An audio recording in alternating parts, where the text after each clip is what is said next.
What's going on, you guys? Welcome back to Forgiven AF Podcast. You guys know that we use this as marketing material for our nonprofit Second Chance Mentors. And we really appreciate you taking the time to listen to these podcasts. We know that, sometimes 45 minutes to an hour is a lot of time to take out of your day, and we hope that you get something out of it. But just want to make sure that you know that we're super appreciative that you guys listen to these podcasts. So I'm excited. I know you can already see on the screen if you're watching this, but if not, we got Paul Facchina back on the podcast. We've done 2 episodes in the past, and just the response has been overwhelming, with people always asking me more questions and asking when are we doing another one. So what we decided that we're going to start doing is, we're going to try to once a month get together with a different topic or something that we can use just to make this thing happen. And I don't know, it's something, because Paul's on our board of mentors, right? Our board of directors with our nonprofit mentorship. So Paul, since day one of us meeting, has been all in on working with the boys in this program. So a lot of these topics kind of stem from what we do with the nonprofit stuff. So it's cool because I know that he has firsthand experience for, you know what I mean? This is not something that you're just putting together and talking about. We actually do this. You know what I mean? Does that make sense? Yeah, we live it. Yeah, we actually live it. So that's what's cool. And that's what gives us that credibility to talk about these type of things. So Paul, thank you for being here, dude. You know how much it means to me that you do this with me. Look, man, I love it, man. And the fact that we got together and we decided that, hey, okay, we're going to do something more with this. I'm excited about it. I love doing these things. You're the professional podcaster, No, right? You know what I mean? And me, I love being a guest, but the fact that we're able to now come together and collaborate on many, many different topics, that some of them are really going to impact people. Some of them are going to shake them up a little bit too. Feathers, we've talked about some good topics coming up here in the future. So I'm excited about it, and I love doing this. And I think the people that tune in to what we're doing, I think they're going to get something out of it. I think so too, man. And like I said, and I don't mean to beat a dead horse, we really do appreciate you guys taking the time to listen to this. And we are wide open when it comes to feedback. If you have feedback for us to tell us, hey, you could do this better, or try doing this next time, we welcome that. At least I welcome that for sure, because I don't have this all figured out. Calling me a professional podcast. I was just trying to make you feel better, bro. Man, it made me feel ridiculous because I still stumble through half of this, so it is what it is. Okay. So check it out. Today's episode is on the importance, and this goes both ways. At least in my mind, it's going to go both ways as far as for the mentee and the mentor, as far as the importance of mentorship and just kind of all the different aspects of mentoring.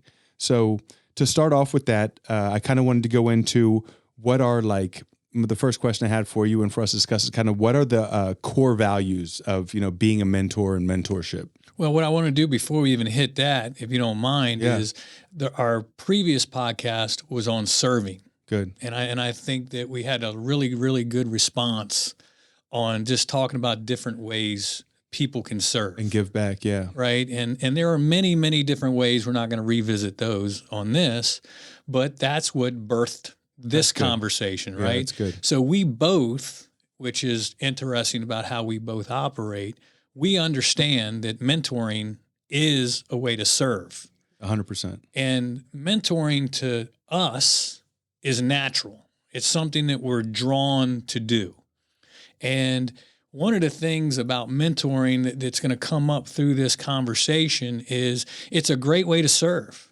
It's so good. But what people need to understand is when you're mentoring somebody, and this is what we're going to get into, all these different dynamics of mentoring, you are creating a relationship and forging a relationship with somebody. Yeah. And it's a two-way relationship. With a lot of risk. With a lot of risk. And the risk is now you're building trust and you're creating a form of vulnerability with that person. It's really good. So we're going to get into this stuff, but I want everybody to know, look, you're going to serve the way you want to serve, just like we talked about. Yep.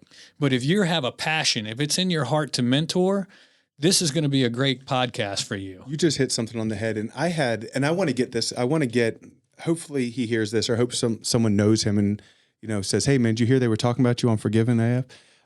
Is Sylvester Stemley. He runs the FCA program in Mansfield ISD. Okay. And we were having coffee the other day, and he brought up the fact that 90% of the problems that we have in this world, especially with youth and stuff going on, could be solved if every man would take an hour of their week and go to the schools and mentor some kids. Like, do you understand how that could change? He was telling me a story about he was mentoring this kid, and this kid had gone through so many problems. And by the end of this conversation with this kid, he realized that all this kid wanted was a hug.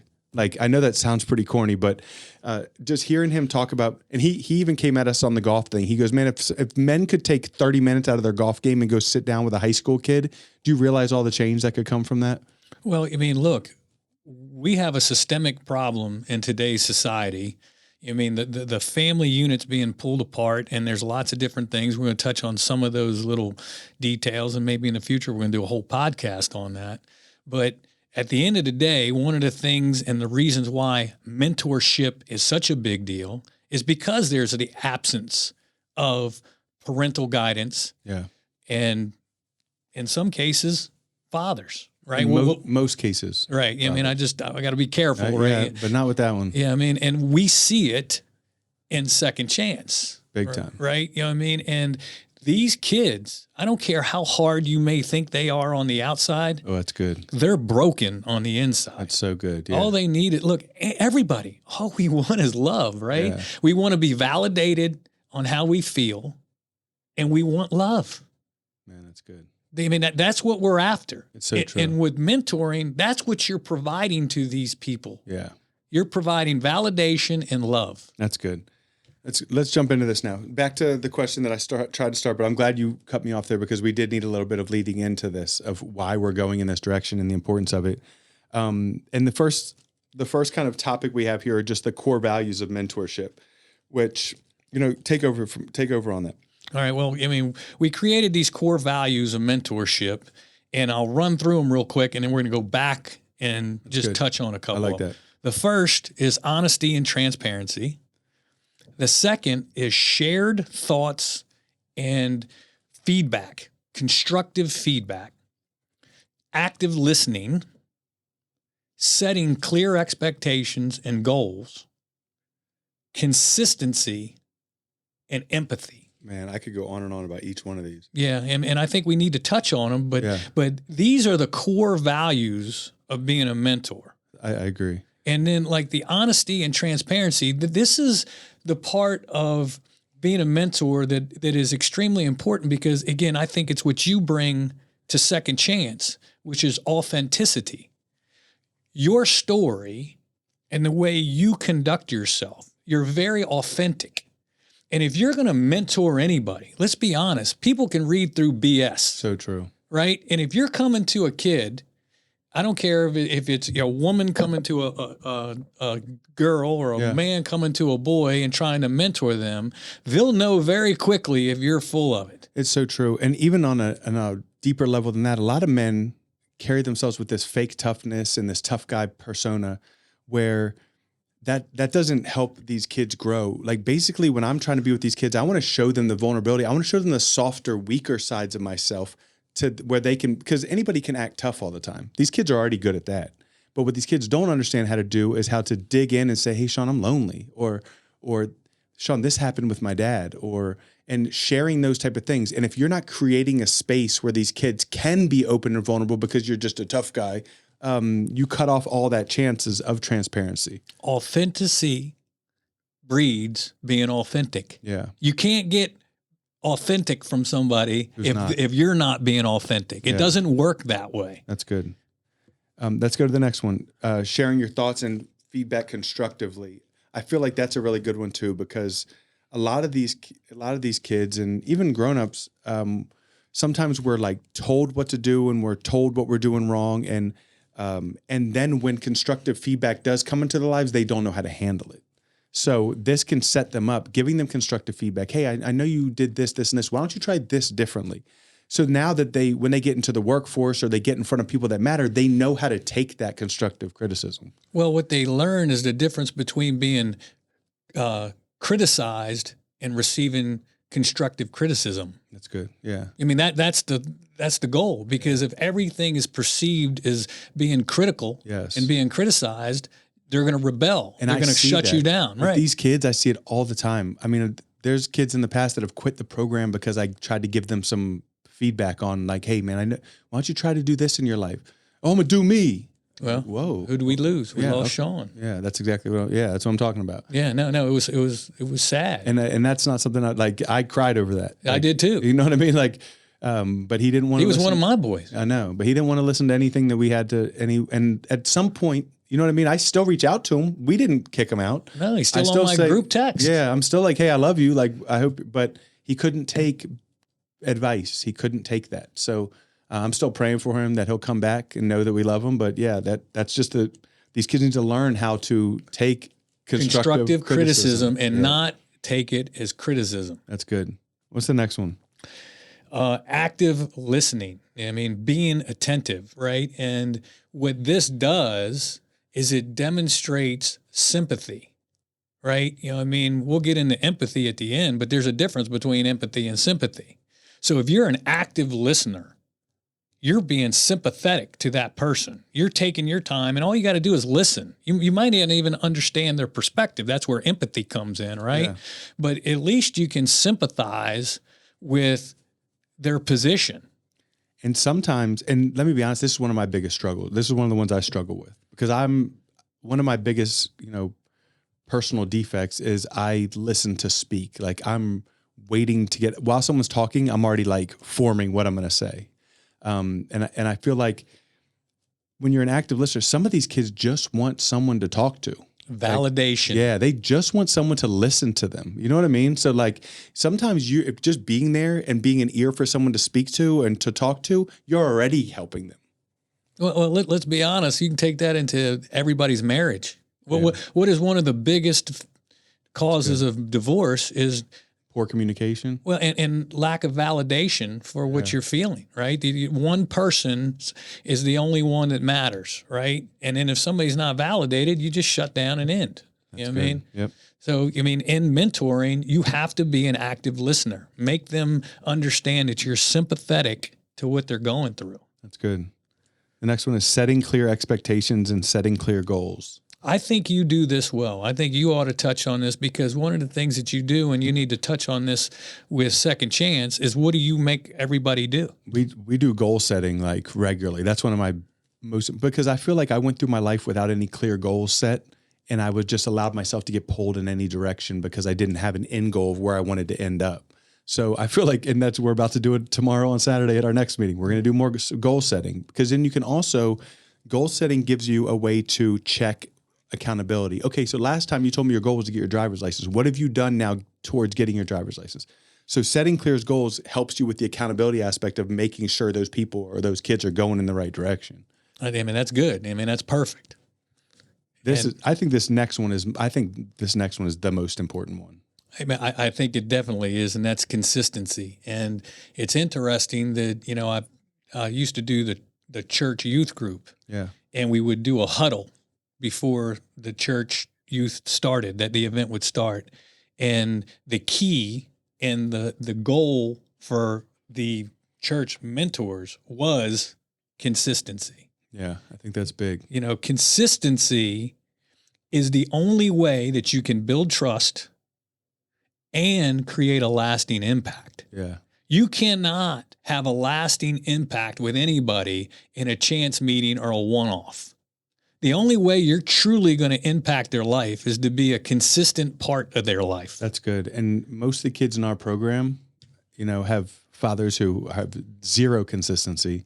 Mom's doing everything that she can, working 3 jobs to pay the rent, and the boy just doesn't have, you know what I mean? And like, that's at least the common denominator. And that's not every kid. And not every kid that just goes, there's kids with a dad around that still need a mentor.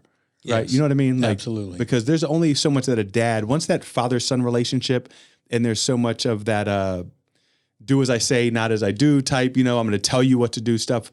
Those type of kids, and like that was me at that age, still needed a mentor of someone that I could like kind of, I'm not sure if that makes sense, but the teenage years are not going to listen to your parents. Right? Yeah, that's kind of what I the was. neighbors got more impact than your parents. Sometimes it's true. Yeah. I mean, most of the time, once they're at that age, you're going to rebel, right? Yeah. You know what I mean? It just happens. But you look at what, and I know you're going to talk about that coming up too. Is look what you've done with Jerry. I mean, all the things that you've done to be consistent with him, and look at his. He's the one that I was thinking of, because and not to put anyone's business out there, but his dad has told him for the past 3 years we've been working together that he was coming every couple months, and he not one time has his dad showed up. Like, could you imagine what type of consistency? So now it took me a year of working with him over and over and over for him to now know if I say, but I also learned a hard lesson. I've shared this on here before with Jerry. There was one time I was supposed to pick him up on a Sunday. I said, hey buddy, I don't know what I got going on. I'm going to really try tomorrow to come get you, and we're going to go get your shoes.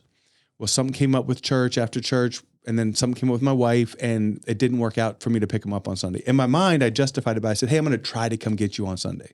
Well, that Monday rolled around, and he goes, hey, what happened? And I was like, oh man, church, this. He goes, hey, I just want to share this with you. That's how my dad makes me feel. And it broke my heart, dude. But I learned and this was early in the whole mentorship.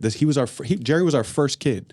So this was very early in the mentorship, but I learned a huge lesson that I need to do what I say that I'm going to do and follow through, because I'm not going to let that happen again. Well, here's the lesson: is consistency is a two-sided coin. You can have consistency where you're consistently doing the right thing and building that trust, or other way. You can have consistency where you're a no-show. That's good. Positive consistency. Yeah, that's right. Let's go that route. Exactly. That's smart. That's true. And then the last one, as far as these core values, is empathy. And go ahead with that one, because that's. Well, this one strikes me pretty hard, because I've done a lot of deep thought on empathy. Remember, empathy is where you can put yourself in somebody else's shoes and understand where they're coming from. And it takes me down a rabbit hole. And if you're okay with it, we're going to go down a rabbit hole for a minute, okay? Because it's pretty deep, but we're going to get back to exactly where I want to be. I grew up in Southern Maryland. It's southeast of Washington, D.C. It's interesting because when you look at Washington, D.C. and the suburbs, Northern Virginia, there's a lot more wealth in that area.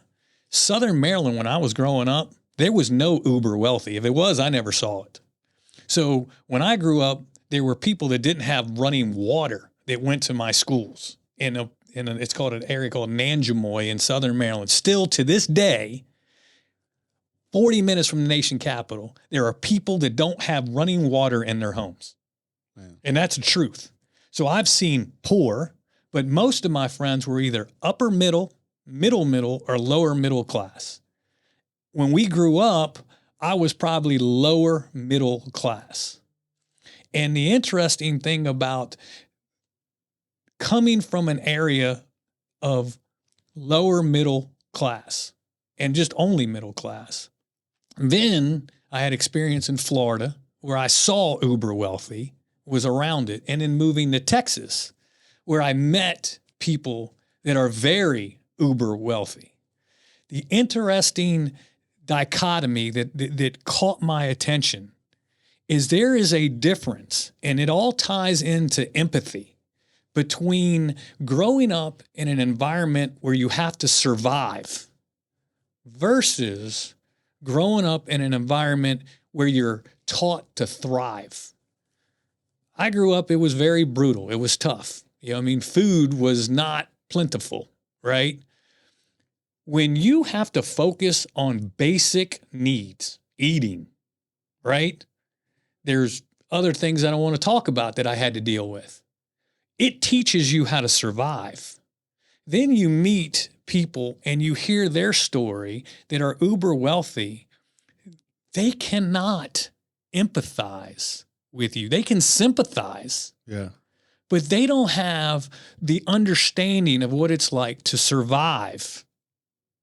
And what I found with what we do, this thriving, surviving dichotomy, and it's very interesting, and I'm no Jordan Peterson, right, because I'm sure he's got something somewhere about this. Yeah. I have found, in your story, you've shared it with me, my story's not very good either.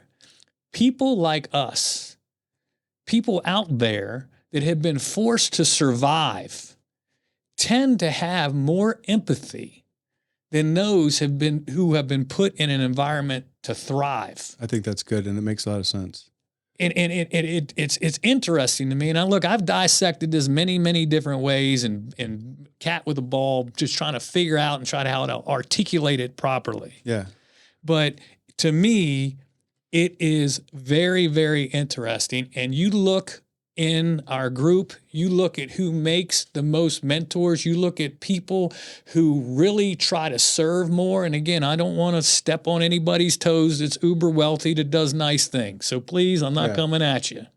But I will tell you right now, most of the people that step up and empathize for people are survivors. I have something to just piggyback on that. That's just going to go along exactly with what you just said.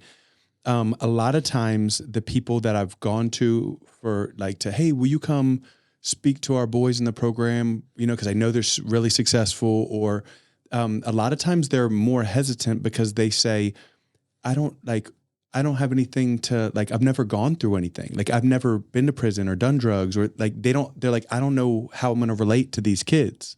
I get that a lot, believe it or not. I'm thinking these people are going to be like, hey, yeah, man, I'll come talk to the boys. But actually the people who have thrived their whole life, have been set up for success, have never really had to struggle or fight or scrap to make it. They don't feel like they're qualified. And they don't feel like they're qualified to come speak to the kids in our program. Well, again, and it falls down to the difference between empathy and sympathy. Yeah. It's like they have sympathy for the kids. But and a lot of them write a check. The sympathy is shown with a check. And thank you, right? Yeah. Thank you. If that's the way you can do it. And that still helps. No. The money is important. Yeah. But please understand that that's sympathy. Yeah. And I also understand that just because you didn't go through it doesn't mean that you don't have something to offer these kids.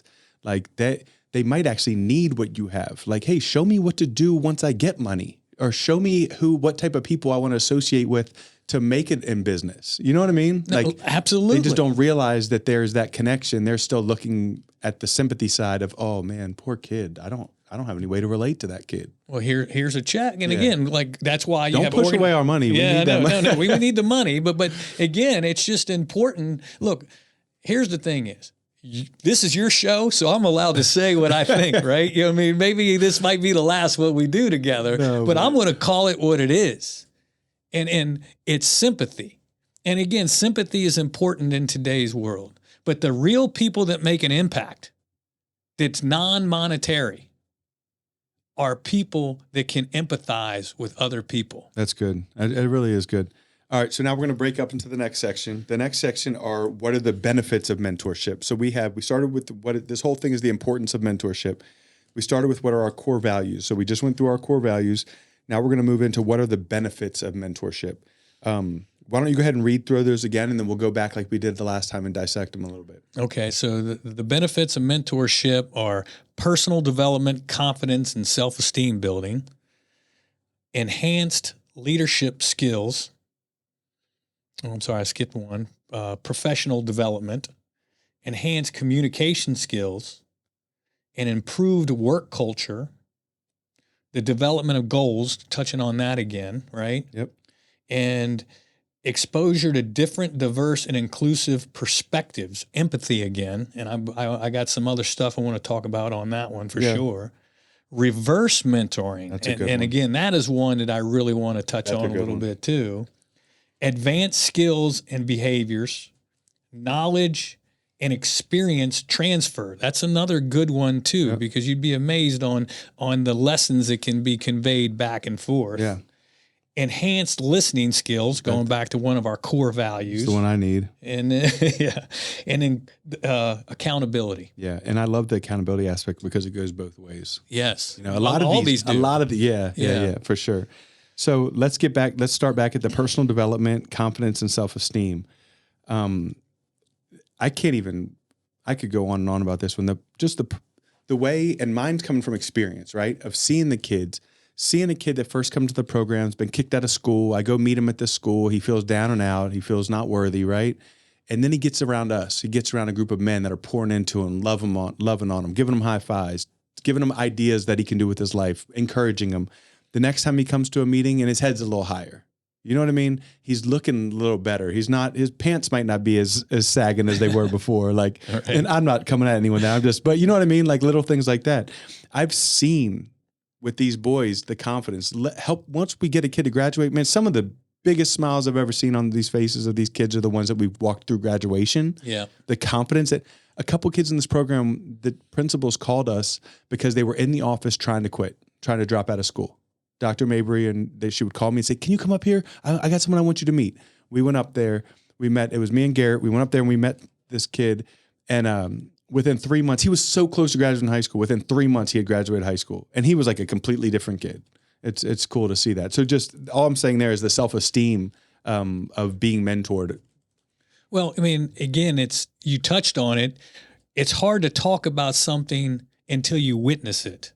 I mean, this is one that you're really not going to truly grasp unless you're a mentor. Until you see it, yeah. Until you see it, taste it, touch it, witness it, see the change in these people. Yeah. This has to be witnessed. And if you don't, you got to have a passion for it in order to really see the fruit of your labor in that. And it is truly amazing. That's good. The next one is career and professional development. This one, I'm going to talk to you about my personal experience. So I grew up in the heavy civil construction arena, pouring concrete, laying pipe, worked on a metro station where I had to, as a concrete laborer right before I went into college. So I graduate high school, all my friends go to the beach. I'm in a metro tunnel, loading trash on this wagon, pushing it, literally pushing it a quarter of a mile down the track, unloading. I touched the same piece of trash probably 4 or 5 times, right? So my point is I grew up in a very brutal, heavy civil construction arena, but I was blessed to have mentors in my life. My father started the construction company and I worked with him, and there were people that he hired that were the best of the best in the industry. Now, the methodology of mentoring was a little bit different back then. It wasn't this, hey, hug and noogie thing, right? You know what I mean? But the result and the effort were there. It's good. So I experienced mentorship, though it was a little bit different than the way we do it because times change. I had people teach me manhood. And one of the biggest lessons that I learned, right, is you can't learn how to be a man from a woman, right? And I'm not being sexist. No, it's true. I learned in a very harsh environment. And I also learned how to be educated, how to be organized. I was required when I submitted stuff to submit it exactly a certain way. I learned what hard work was. These guys pushed me, right? I remember there were many times I went into these mentors and I said, hey, what's the answer to this? They didn't give me the answer. They said, there's the shelf. Figure it out. Figure it out. Yeah. And though it was, to me, a waste of time, I'm like, oh, you give me the answer, I can go do my work. That's good. You know what I mean? But I learned how to be a man in a very harsh, tough environment. And I don't regret it, but it took mentors. Yeah. Right? In a professional environment. That's good. And I agree 100%. I've had a couple mentors, especially when it came to career. I've had 2 that I can really think about, actually multiple. But when I was in prison, there was a guy that ended up being my cellie, and his name was Doc Sanford Myers. He was a doctor. And Doc saw, and I was training about 14 guys out there, and he was like, man, you're really good at this. He goes, if this is something you want to do, I'll pay for any of your certifications you want to get. Now, he was also a doctor. So while I was in there with him, I got 4 personal training certifications that he helped me through all of them, the anatomy, the physiology, all the different aspects of it, the kinesiology sides of it. So I had him as a mentor while I was in prison. It was a huge blessing. Then when I got out, my first job was at a gym and Freddie actually was on our podcast a few episodes ago, Freddie Jenkins. He was a huge mentor for me of showing me how to get into the fitness space and how to train clients and how to, you know what I mean? So the career one for sure has been a huge part of my life as well. Well, I mean, look, if an organization doesn't have a mentor program, it's going to die. You're not going to build a culture, a positive culture that way. And then your people, they're not going to stick around, right? You know what I mean? And there's different methodologies professionally to mentor. Like I said, you and I had a little different route, right? It doesn't have to be that harsh, especially in today's environment. It's different time, different times, age, right? yeah. But I will tell you, professional mentors are extremely important. Definitely, 100%. Next one, we got enhanced leadership skills. You know, this one is interesting because it's a little hard to articulate, but the best way I can say it is there's an argument between whether or not leaders are born or if leaders are made. And obviously, I think that some people are more genetically capable of being leaders than others, and some people will never step in because it's not in them.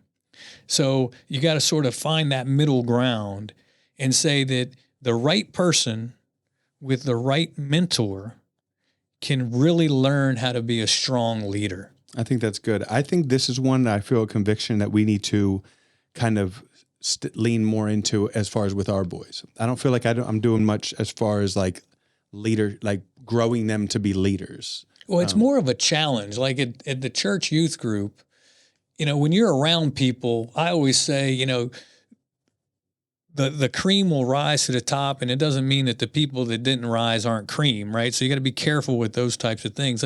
I'll use my Sky Zones as an example. I used to call the ones that really stepped up, the guys were my warriors and the women were my lionesses. And very quickly, depending upon how you challenge them and you watch the way they work, you could see who the warriors and the lionesses were. And they have to, it's got to be a two-way street because they have to identify themselves, right? They got to help you see them. But then us as mentors, we have to expand on what we're seeing. Cultivate it. And challenge them. When I bought my first Sky Zone, built it, operated it, you know, I hired all these people. And I knew I was going to end up buying a second one. I didn't go outside on the street and look for more people. That's good. They were homegrown. Yeah, I like that. And you give them that carrot. So I had these young kids that really stepped up. They really showed me, one, they wanted it, and two, they had the capacity to do it. It's good. So you give them the carrot. Yeah. And each one of them, I mean, my kids blew me away. I'm like, fine, here you go. Here's the money. Here's the responsibility. Show me. Yeah. And they did not disappoint. That's good. I really like that. That's a good one. That makes sense for the leadership skills. The next one, enhanced communication skills. Well, look at what you're doing in Second Chance and look at what's being birthed from that. Look at the way some of these guys would communicate when they first came in. This is a big one. I think this is a big one as far as just the eye contact. Yes. Eye contact, learning how to shake someone's hand, enunciating words, projecting your voice. A lot of the kids come in very soft. Hey, Mr. Shawn, they're real quiet. And now, like, in that, for instance, tomorrow we have a lunch with the boys. In the beginning of that lunch, I already have it scheduled where each kid is going to go around and they're going to talk, and they're not going to whisper. They're going to, you know what I mean? They're going to sit up tall and they're going to talk and project themselves where anyone on the other side of the table is going to be able to hear what they're saying. Communication skills is something that's huge. In my church youth group, I had kids that wouldn't even say a peep, standing up and praying in front of the entire group. Yeah, that's... And their parents find out about it and they're like, oh, he did what? You know what I mean? They're like, he doesn't even talk. And to get him to pray, what he's praying in front of other kids and then praying for other kids, right? I mean, you'd be amazed. Again, this is the power of mentorship. This is the fruit. And remember, we've talked about the sower of seeds. You don't even know, sometimes you're planting seeds, you don't get to see the fruit, right? Yeah. The amazing thing with mentorship, a lot of times, if you're consistent, you're going to see the fruit. Then that's the coolest pretty part about quickly, it. right? You know what I mean? It's going to happen like that if you're consistent. Yeah, it always goes back to that consistency. Improving work culture. And again, we touched on that before, mentors and work. You know, at my experience at Facchina Construction, you didn't have attrition. When you have right leaders and you have the right culture, people don't leave. That's good. I mean, people want to grow and feel that they're being, especially acknowledged for their growth as well, you know? Right. I mean, but they feel like they're part of the family. They feel like it's more than just a paycheck. That's good. right? That's what you want. You want a culture that makes people feel like it's more than just a check. Yeah. And that's what mentorship will provide in That's a good. work environment. The next one is developing goals. This is yours. To develop goals. I mean, this is, and we just kind of touched on it above. I'll hit on it again real quick. I just feel like I went through my life just being pulled in any direction, bounced off walls, whatever it felt like. And I feel like if I would have had specific, clear goals at any point in my life, and you hear it all the time, how important it is to set goals. I just didn't take it very seriously. So this is something that we are regularly going to do and will continue to do, and continue to track their accountability towards the goals. I feel like we already hit that one. So, and the next one we kind of hit on too, but still, it's empathy again, but it's kind of being exposure to different, diverse, and inclusive perspectives. So I feel like we could hit on this one again because it gives you a way of, and again, sometimes I get funny when it talks to race, or talk funny or get funny when race comes up. But I feel like this is super important. A lot of the kids in our program are young Black and Hispanic kids, right?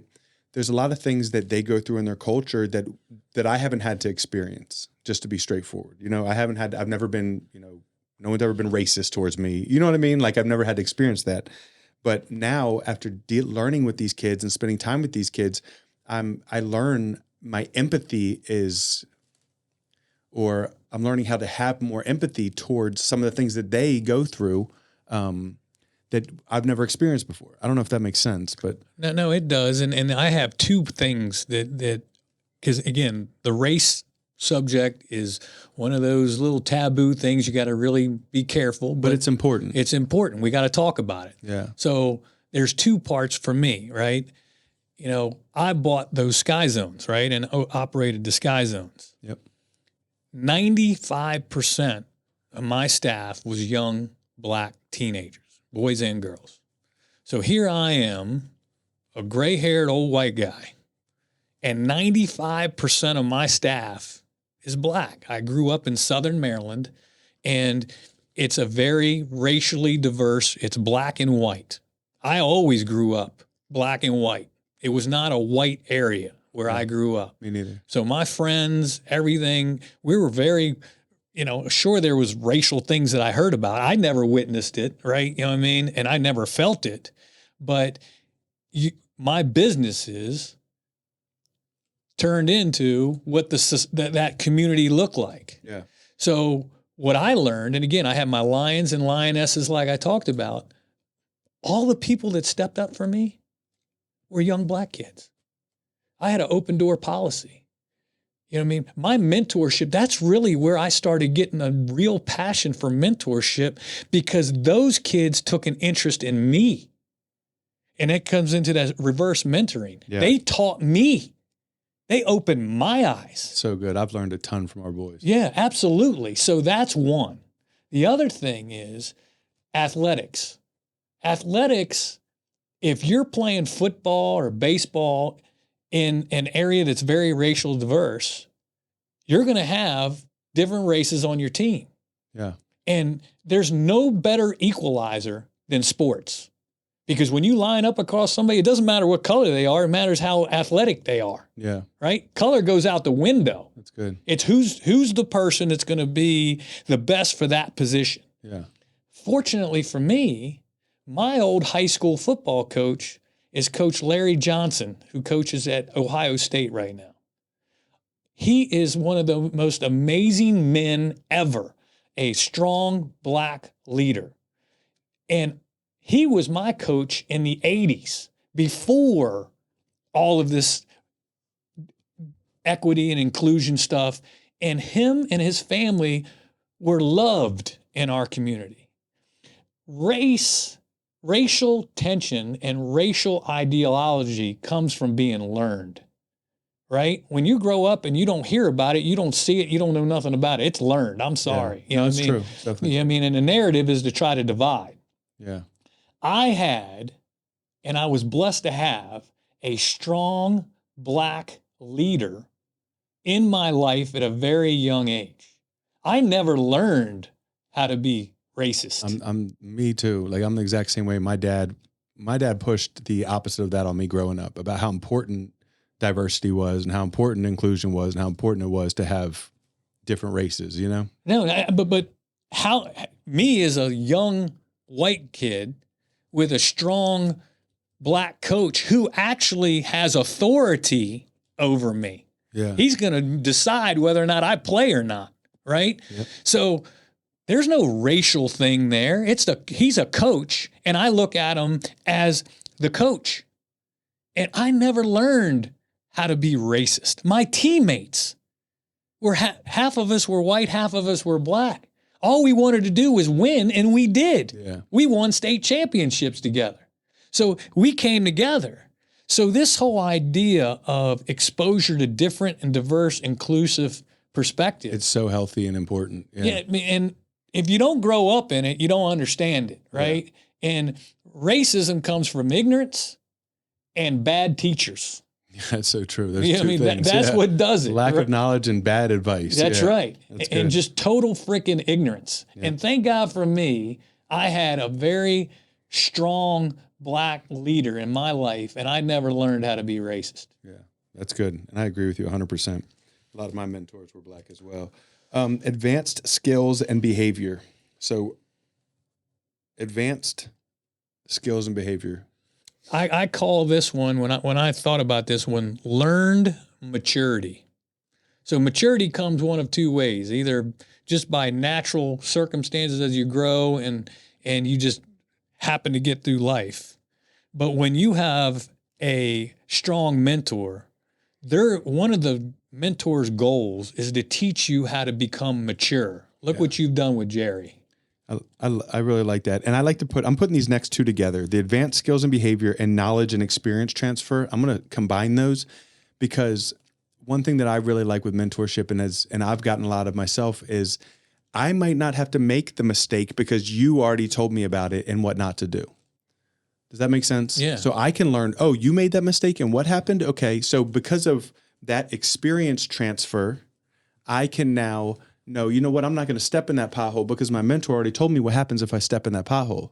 Whereas if you don't have that mentor, you're probably going to have to learn by stepping in that pothole. You know what I mean? Or you're going to be dumb enough to just put your leg in it anyway. Right? So, or that might happen, true. But that's where the experience transfer is big to me because there's a lot in my life that I could have gone and made a lot more worse decisions, but I had mentors that would tell me like, hey, don't go down that road. And that's our job, right? Let's be honest. This breaks down the job of a mentor. Yeah. Is directing people, providing that discernment and that wisdom and saying, hey, guess what? Time out. You know what I mean? Yeah. Don't be dumb like me. Look, how many times have you started a conversation with these guys with your experience? You don't want to go to jail? That's how I start. That's how it always starts. And then they're like, wow, that guy's really not so different from us, you know? Exactly. Because all these kids that are in our program have come through the, DAEP, the kids that have been kicked out of school. So, and they're in this school with a sentence, 30 days, 60 days, or 90 days. So they're already on their little mini prison sentence. You know what I mean? So, right. And what do? You just bestow the wisdom upon them. I just let them know, look, I was in a very similar situation and here's what I did and here's what you don't want to do and now come join our program. Exactly. Enhanced listening skills. Again, I'm going to be open with it. This is one I struggle with. But it's something that I actually want to commit to working on more. I want to start asking these boys more questions and listening more to their answers instead of just always trying to give them information. Well, it's the sympathy thing. I mean, listening to somebody else gives them validation, and it's an act of sympathy, and that's what you have to do. Empathy is, like I said, we talked about a little bit different, but again, just sympathize with them, listen to them, validate them. That's all they want. That's good. And the last one, which is my favorite one, and I'm a living testimony of how important this is, and it goes both ways, is how it creates accountability. It creates accountability for the boys or whoever, and I keep saying boys, but if you're a female, the girls that you mentor or whatever, the young person that you're mentoring, it gives them accountability because someone's now checking on their homework or checking on whatever they're doing. A lot of these kids don't have anybody that cares about what their report card looks like. So it's creating accountability for them. But on my side of it, you know what? I'm not going to have that third drink at dinner because I don't want to risk getting in trouble. And now those kids see me in trouble. Yeah, that's good. And to me, the accountability for us at the mentor, it falls back to that consistency. Yeah. I mean, our accountability is consistency. Are you going to continue to show up and pour into these kids, right? You've made a commitment. Are you going to be consistent? Yeah, that's good. Cool. So now I got a couple questions to kind of wrap this whole sort of thing up to bring this all together. And they're just some questions that I feel like will kind of, what we want to do by this is we want to push you, obviously, if you can't tell, we want to push you into mentorship, right? We want you to realize how important it is, and we want you to just find a way, and it doesn't have to be anything crazy. It doesn't have to be some extra time or long things. It's just find a way to be able to mentor. So we want to kind of give you, what are the long-term benefits of having a mentor in one's life or being a mentor in someone else's life? Yeah, again, this is a good one. And the benefits are, again, you create a relationship with somebody that is grounded in trust, and you create a form of vulnerability. And one of the biggest things, and we talked about this before, right? I mean, I'm in these men's Bible groups, right? And again, those guys mentor me, right? I mean, This is men mentoring other men. When you have an environment of vulnerability, you can genuinely share things that you normally wouldn't and get the perspective that you truly need in order to heal. Yeah, that's good. It creates an environment of healing. That is a good benefit of mentorship. I would also say how fulfilling it can be. Like, it's so rewarding to see. One of my favorite things when it comes to fitness is seeing someone build confidence, right? Yeah. And it's the same thing with these, with someone that you're mentor. When you start seeing them build confidence, you start seeing them change, you start seeing them making better decisions, it's very rewarding. Well, again, look, I mean, you're in shape, I'm in shape, and look at Jerry. How much weight has Jerry lost? Like 100 pounds. He looks great. It's crazy. I mean, and again, it's a lot of times you're mentoring and you're having an impact on somebody. You don't even really understand what they're seeing in you. That's that long-term impact, right? Yeah. They're processing things a little bit different than you are. And then the next thing you know, the fruit is the guy loses 100 pounds. Yeah, that's good. The next one is, what qualities make an effective mentor? This question is going to go back to a lot of stuff that we've already talked about today.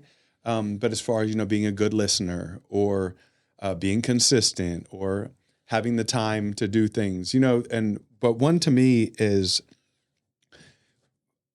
when I look for a mentor, I want to look for someone that is headed in the direction or has already gone in the direction of where I want to go, because I want to make sure that this person, I can learn from what they've already gone through or mistakes that they've made. So, and it doesn't have to be, but let's say I'm looking for a mentor when it comes to fitness. I want to look for someone who's in shape. I want to look for someone who has certifications. I want to look for someone who I've seen help somebody before. I want to look for someone that obviously knows what they're doing. Like, does that make sense? Yeah, no, you want somebody with experience in what you want to do, Exactly. right? I mean, that makes sense. And to me, one of my mantras is, everyone's like, dude, you're a little high energy. You need to calm down, right? You know what I mean? But my mantra is, you approach everything with relentless enthusiasm. Yeah. And enthusiasm. You look at people today, they're so humdrum. They're like, Negative Nancy's. Oh my yeah. gosh, man. Look, sorry. If you're one of them people, just don't talk to me. Okay, I'm sorry. I can't handle it, man. I mean, it's, come at life with some enthusiasm. It's going to kick your butt sometimes, but you just got to have some passion and some enthusiasm. And you do carry that into the mentorship and in life. And that's one of my favorite things about you, is your personality and your enthusiasm is literally contagious. Like, you're not going to hang out with Paul for too long and just be a negative Nancy, because he's going to rub off on you, and you can't help but smile and have fun, and then start to have a little bit more energy, Look, life is full of adversity, and I talk about it in my go get it stuff, right? Yeah. I mean, but it's going to kick you down, and look, it's okay to have a bad day. Maybe you have a bad 2 days, but you know what? If it's carrying into 3, you're the problem. You know what I mean? Just keep moving, right? You know what I mean? Have fun, have a better attitude. And with the mentorship, if you approach these kids, and that's where authenticity comes from, right? You've got to be authentic. And enthusiasm is contagious, like you said. It is. So if I make you a little crazy, good. Look, so last thing that I want to talk about, the last one that we're going to go into, and I feel like this is one that has caused, or what I don't even know how to ask this. So nowadays there's a lot of talk about, men or mentors not being necessary or not being important, or almost, it's sad to say, almost in a negative light. Like if you carry yourself as a strong man who, wants to help other people. And do you know what I'm saying? Does that make sense? No, it makes perfect sense. I don't know exactly what to call it, but I feel like nowadays men are almost villainized. It's called toxic masculinity. That's what you're saying. And the challenges faced by mentors, there's two of them. There's the risk that we talked about earlier, the vulnerability that you're creating. I mean, the fact that if you create a forum where you make somebody else vulnerable, you have a responsibility to that person now, right? And that's a risk. You got to know that you're opening up a door that maybe they haven't opened up before. That's so good. And I'm glad you said that. And this is kind of me going down my first rabbit hole, but I want to stay where we're going. But if you step into a mentee-mentor relationship and you get the mentee to that level of vulnerability, you better stick around and make sure that you're protecting that person at the same time. You better protect them and not manipulate them. That's so good, because when you get a kid to open up and be vulnerable, and then if you turn your back on that kid, or you don't reinforce, the positive aspects of him afterwards, if you just leave him vulnerable and dry, high and dry or whatever, you are doing a disservice to that kid, and you did not deserve to be mentoring anybody. All you turned into is another guy that turned his back on that kid. That's it. Or right a woman. Or a woman. But back to what you were saying about the toxic masculinity thing, I feel like, and I've never really had heard that growing up, I feel like it's like a newer thing. It's a new narrative. Where it's like, if you're a man and you want to take care of your family and have a family and be the leader of your household, that it's almost looked at like negatively. Well, break down the two words. You've got toxic and then you got masculinity, right? Things that are toxic are harmful, unpleasant, and they're persuasive in an insidious way. That's what toxic means, right? Now all of a sudden they're putting it as a prefix to masculinity, which is just behaviors and attributes of being a man. Do you think it has to do with the whole kind of push because there is, and then people can say what they want, but there's a push nowadays to break up the family. 100%. To break to where they're like, you don't need that man, you could do it by yourself. And there's push to take religion out of lives, to take men out of homes. And it makes the whole economy, the whole world just weaker. It just breaks down, but it almost seems like it's being done on purpose. No, look, again, I know we try to avoid the political views and certain things, but this thing bothers me to death. This whole toxic masculinity narrative is one of the most destructive narratives that are impacting us today. There's several, but it is a product of this negative feminism movement that's happening, right? And first and foremost, before I say what I'm going to say, to any woman who has been impacted by a toxic male, an abusive, yeah. I mean, look, we're not diminishing your feelings or what happened. So please understand, in no way, we know there's some really bad eggs out there. So if there's a bad guy that affected you or impacted you, believe me, we're not diminishing that. So I just wanted to make that very clear. I'm glad you said that, because when the toxic masculinity that I'm talking about is just where they're saying just a good husband, leader of his family that brings his family to Christ is considered toxic. That's right. That's what I'm talking about. Yeah, because now what they're doing, this is the game. If as a man, right, a part of manliness and masculinity is being the driver, right? We're going to drive the car. A spiritual leader, right? Yeah. And the word today that they're playing on is control.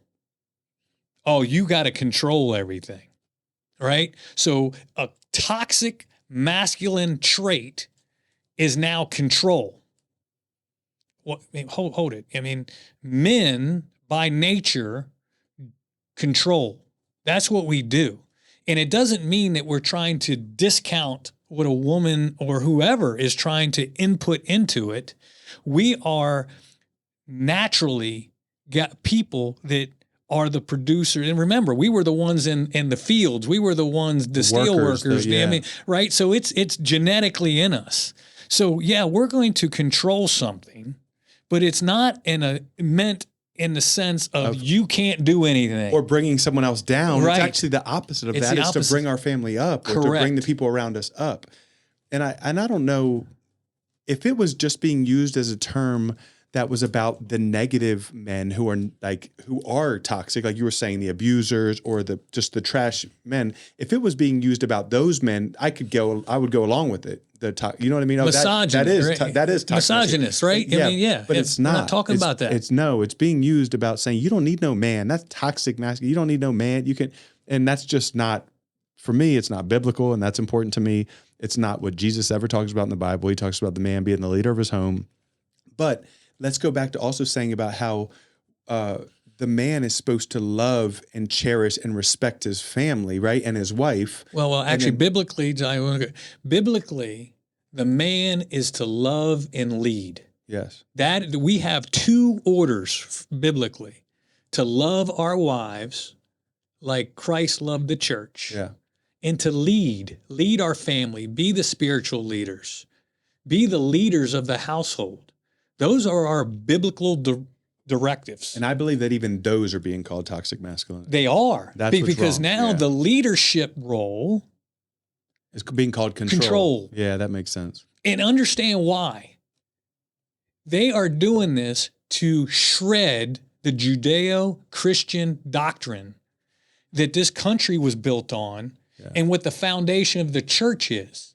If they can shred this doctrine, then they can control everything because you don't have... And they can destroy the family. I mean, look, I think women in the workplace is good. I mean, I think so. But understand the consequence of that is now all of a sudden both people are working and the house, what's happening to the children? They're home alone. They're in this. This is the parent, right? Our phones.